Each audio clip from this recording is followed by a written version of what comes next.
what is happening, what is going on, you absolute bunch of legends. So in this video, what I want to do is I want to just talk about how to basically get more cinematic scenes in Blender. So I'm going to give you the tips and the tricks. So this will hopefully be a complete tutorial on how to make sure that you get very cinematic scenes. So first thing, the most important thing is lighting. So if we go here and I've got a scene here, very simple, and it's lit like this. Just going to hide this and it looks like this now.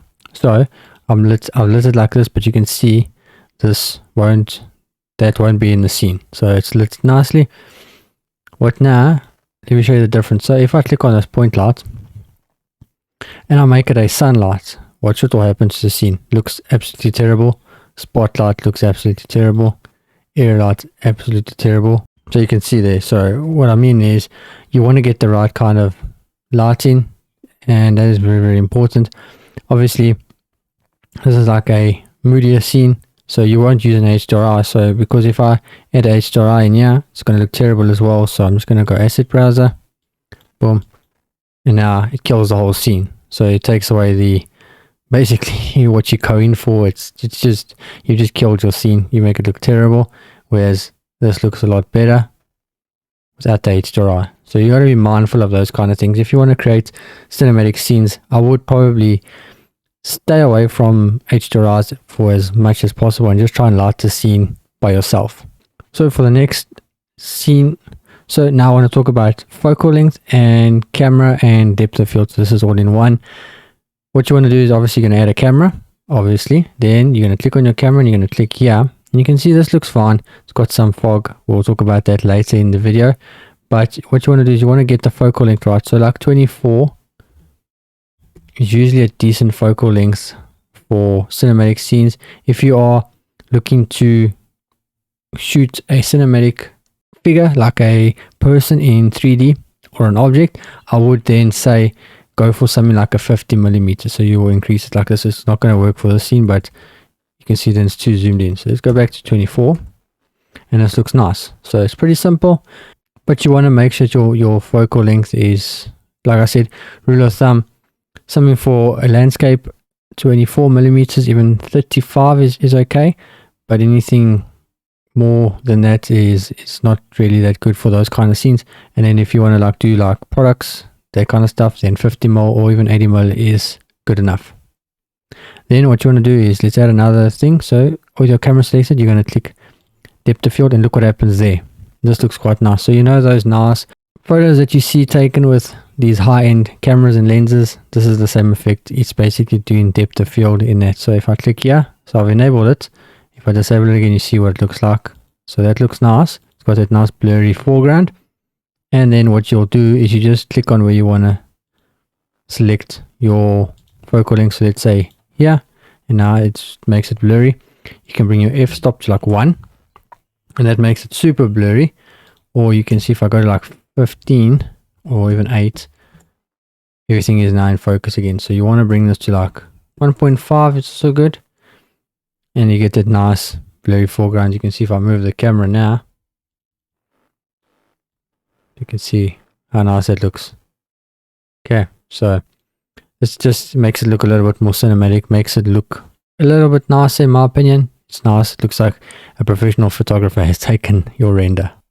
Next one, you can see I will stay in the scene, but you want to use a crop that is cinematic, which is 1920 by 1080. So I've got it there. I'll just put it back in again. So that's 1920 by 1080, because a lot of time that square doesn't look as nice. This looks nice and cinematic because you watch TV and movies with this kind of resolution, or this kind of aspect ratio, as they say in the film world.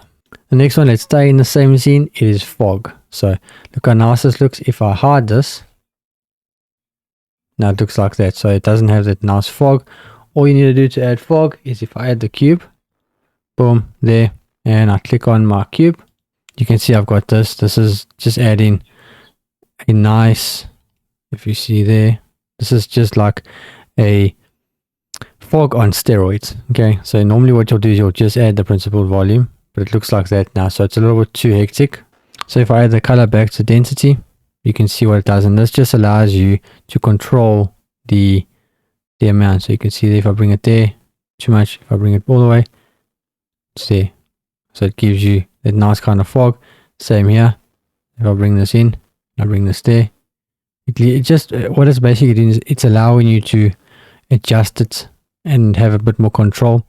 Same with your noise texture. This just allows you to, if I bring this up to like 250, there's a subtle difference, but the main place you're going to play around with is roughly here in your color ramp. This will give you that nice control. So yeah, thought I would just share that with you.